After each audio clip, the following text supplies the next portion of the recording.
ऐसी गंदी भाजपा को जिसने आज हमें रुला दिया। हमारी पहाड़ की बेटी 19 साल की बेटी के साथ ऐसा बलात्कार किया और फिर उसे धक्का दे दिया। मगर इन दरिंदों को पता नहीं था कि पहाड़ की देवी देवता भी होते हैं और बेटियों को आगे ला रहे और कह रहे सर्विस दो। अरे धामी, अगर तू सर्विस गट्टू को लेके आ, सर्विस हम देंगे उसे। 11 तारीख को 11 जनवरी को पूरा उत्तराखंड बंद रहेगा।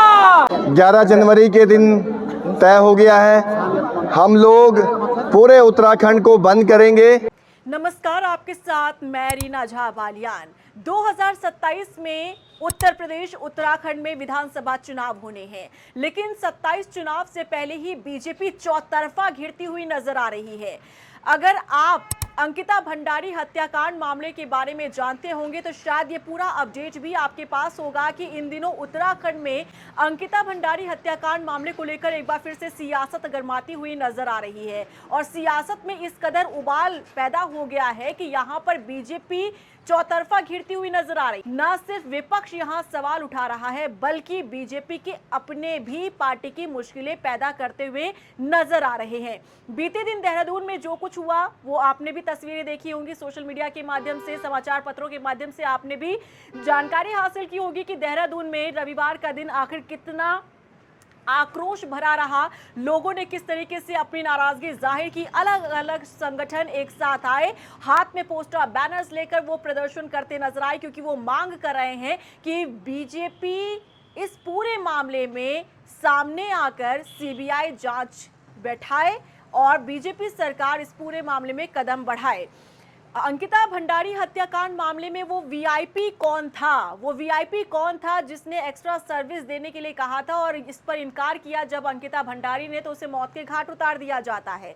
दरअसल अंकिता भंडारी हत्याकांड मामला फिर से दोबारा चर्चाओं में इसलिए आया क्योंकि बीजेपी के पूर्व विधायक सुरेश राठौर की कथित पत्नी उर्मिला सनावर ने सोशल मीडिया पर आकर जो कुछ खुलासे किए उसमें वीआईपी के नाम का खुलासा था। वो वीआईपी जिसे एक्स्ट्रा सर्विस देने का दबाव अंकिता भंडारी पर बनाया गया था और उर्मिला सनावर ने गट्टू का नाम लिया। गट्टू बीजेपी के प्रदेश प्रभारी हैं, दुष्यंत गौतम उन्हें प्यार से कहा जाता है गट्टू, लेकिन दुष्यंत गौतम ने इसमें सफाई पेश की। उन्होंने कहा उनकी छवि खराब करने की कोशिश की जा रही है। लेकिन वहीं दूसरी तरफ आप देखिए कि बीजेपी के जो तमाम नेता हैं वो ये कह रहे हैं कि अगर इस तरीके का वीआईपी के नाम का खुलासा हुआ है तो इसमें क्यों ना सीबीआई की जांच बैठा दी जाए।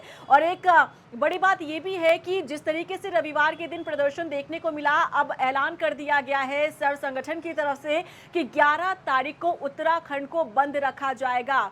11 तारीख को एक बार फिर से प्रदर्शन की तस्वीर जो है वो निकलकर सामने आएगी। लोगों का कहना है कि एक सप्ताह का हमने समय दिया है उत्तराखंड सरकार को। अगर एक सप्ताह के भीतर इस पूरे मामले में वीआईपी के नाम का खुलासा अगर कर दिया जाता है और सीबीआई की जो जांच है वो बैठा दी जाती है तो ठीक है, नहीं तो आगे आंदोलन को और भी ज्यादा उग्र किया जाएगा। अब सबकी नजर 11 तारीख पर है और 11 तारीख से पहले क्या सरकार इस पर कोई कदम बढ़ाती है या फिर नहीं। वहीं दूसरी तरफ देखिए बीजेपी के अपने ही नेता किस तरीके से पार्टी की मुश्किलें खड़ी कर रहे हैं। बीजेपी के एक नेता हैं जो बूथ अध्यक्ष भी हैं विकासनगर में और उन्होंने अपनी पार्टी से इस्तीफा दे दिया है। अरविंद तोमर, उन्होंने अपनी पार्टी से इस्तीफा दे दिया। उनका ये कहना है, उन्होंने पत्र लिखा बाकायदा और ये कहा कि अंकिता हत्याकांड मामले में सीबीआई की जांच करवाने में देरी हो रही है जिसके कारण मैं अपनी पार्टी से इस्तीफा देता हूं।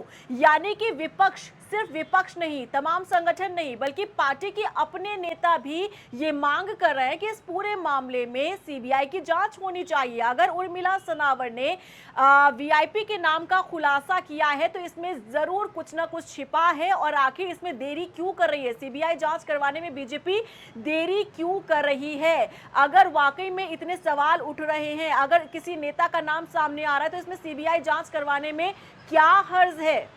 इसी के साथ ये देखिए, ये पहली बार नहीं हुआ जब किसी बीजेपी नेता ने इस तरीके से खुलकर ये बात कहते हुए इस्तीफा दिया हो। इससे पहले पूर्व मुख्यमंत्री और हरिद्वार से मौजूदा सांसद हैं त्रिवेंद्र सिंह रावत, उन्होंने भी ये कहा था कि चाहे मेरा बच्चा हो, चाहे मेरा भाई हो, कोई भी हो, अगर किसी की भी इसमें संलिप्तता पाई जाती है तो इस पूरे मामले में सीबीआई की जांच होनी चाहिए क्योंकि बहुत ही गंभीर मामला है। लेकिन वहीं दूसरी तरफ बीजेपी जो है वो इस पूरे मामले में कदम बढ़ाने को तैयार नहीं है। हालांकि हम ये जरूर कह सकते हैं कि बीजेपी ने चुप्पी तोड़ी है, बीजेपी नहीं, सरकार ने चुप्पी तोड़ी है, क्योंकि कैबिनेट मंत्री सुबोध उनियाल शनिवार के दिन प्रेस कॉन्फ्रेंस करते हैं और सरकार का पक्ष रखते हैं वो मीडिया के सामने। उनका ये कहना था कि अगर किसी के पास भी कोई भी तथ्य है, अगर किसी के पास कोई भी एविडेंस है तो आप सामने आइए, उस एविडेंस को रखिए, और अगर सरकार को लगता है, आवश्यकता पड़ती है सीबीआई जांच की, तो जरूर इस पर कदम बढ़ाया जाएगा। उनका यह भी कहना है, सुबोध उनियाल ने यह भी कहा कि जिन्होंने इस तरीके का आरोप लगाया है उन लोगों को भी सामने आना चाहिए और जिन पर आरोप लगाया उन्हें भी सामने आना चाहिए। यानी कि कह सकते हैं कि 2027 विधानसभा चुनाव से पहले जो इस सर्द मौसम में उत्तराखंड में एक सियासी उबाल ने गर्माहट पैदा कर दी है। यहाँ पर जिस तरह से एक के बाद एक खुलासे हो रहे हैं, लोगों में आक्रोश पैदा हो रहा है, देहरादून का रुख कर रहे हैं लोग, पहाड़ से उतर कर देहरादून आ रहे हैं, प्रदर्शन कर रहे हैं और अपना अग्रेशन जाहिर कर रहे हैं, गुस्सा जाहिर कर रहे हैं, और लाजमी भी है क्योंकि देखिए एक बेटी जो महज 18 साल की, जो अपना घर चलाने के लिए, रिसेप्शनिस्ट का काम करने के लिए वनंतरा रिजॉर्ट में एक रिसेप्शनिस्ट का काम करती है, लेकिन वहां पर किस तरीके से, चाहे वो अंकित हो, पुलकित आर्या हो, और 3 आरोपी सलाखों के पीछे है। लेकिन आपको ये भी याद होगा कि जब ये पूरा हत्याकांड मामला सामने आया था, तब उसके बाद वनंतरा रिजॉर्ट के उसी कमरे पर किस तरीके से उस कमरे को तुड़वाने का काम किया गया था। इसमें भी बीजेपी विधायक की जो बीजेपी विधायक रेणु बिष्ट पर लगातार जो आरोप है वो लगते रहे हैं कि आखिर क्या वजह थी कि इतनी जल्दबाजी दिखाई गई। वनंतरा रिजॉर्ट के उस कमरे को तोड़ने के लिए आधी रात वहां पर जेसीबी बुलाई जाती है और रिजॉर्ट के उस कमरे को तोड़ा जाता है, और ये कानूनी अगर भाषा में कहें तो सबूत मिटाने की कोशिश की गई थी। तो आप समझ सकते हैं कि इस दौरान उत्तराखंड में एक बार फिर से अंकिता भंडारी हत्याकांड मामला जो है वो सुर्खियों में चल रहा है। लोगों में अलग आक्रोश है। यहाँ पर बेटी को इंसाफ दिलाने के लिए लगातार उत्तराखंड के कोने कोने से आवाज उठ रही है। विपक्ष लगातार हमलावर नजर आ रहा है सत्ता पक्ष पर, वहीं दूसरी तरफ सरकार ये कह रही है कि अगर किसी के पास सबूत है, तथ्य है, एविडेंस है तो आप सामने आइए, उस पर विचार किया जाएगा, अगर जरूरत पड़ती है तो सीबीआई की जांच की जाएगी। लेकिन सवाल ये है कि जब इतनी सारी बातें सामने आ रही है, अगर इतने बड़े नेता पर इतना बड़ा आरोप अगर कोई लगा रहा है तो शायद बिना किसी सबूत के नहीं होगा, और सबूत के आधार पर ही उन्होंने ये दिखाया था। उर्मिला सनावर ने, जो बीजेपी के पूर्व विधायक है सुरेश राठौर, जिनकी कथित पत्नी है उर्मिला सनावर, उन्होंने सनसनी फैलाई थी इसी ऑडियो के जरिए जब उन्होंने अपने पति से बात की थी सुरेश राठौर के साथ फोन पर, और उस बातचीत में सुरेश राठौर ने जो खुलासा किया था गट्टू को लेकर, या फिर जिन्हें कहा जा रहा है बीजेपी प्रदेश प्रभारी दुष्यंत गौतम के नाम को लेकर, वीआईपी के नाम को लेकर जो खुलासा किया गया था, उसी ऑडियो को वायरल किया जाता है सोशल मीडिया प्लेटफॉर्म पर। हालांकि उर्मिला सनावर के खिलाफ भी कार्रवाई की जा रही है, कई थानों में मुकदमा दर्ज है। उर्मिला सनावर कहां है, कहां गायब हो गई, ये भी सवाल खड़े हो रहे हैं, क्योंकि लास्ट उनका जो वीडियो सामने आया था जिसमें एक क्लिप उन्होंने शेयर किया था अपने सोशल मीडिया प्लेटफॉर्म से, वो पंजाब का लोकेशन बताया जा रहा है, जहां एक ऑटो में बैठकर वो कह रहे हैं कि मुझे मरवा दिया जाएगा, मेरे पीछे जो है पुलिस पड़ी है, इस तरीके की वो बातें कर रही थी। लेकिन फिलहाल अभी आजकल उनका कोई भी नया ताज़ा वीडियो जो वो सामने नहीं आ रहा है। ये भी सवाल है कि आखिर वो कहां गायब हो गई, इतने गंभीर मामले पर इतना बड़ा आरोप लगाकर आखिर वो कहां चली गई हैं। क्या उनकी बातों में सत्यता है या नहीं है, इसकी भी जांच पुलिस कर रही है, क्योंकि उनके घर पर, सहारनपुर वाला जो घर है, उनके घर के बाहर भी पुलिस ने नोटिस चस्पा किया है और उनसे पूछताछ पुलिस करने वाली है। लेकिन अभी तक उर्मिला सनावर का भी कुछ पता नहीं चल पा रहा है।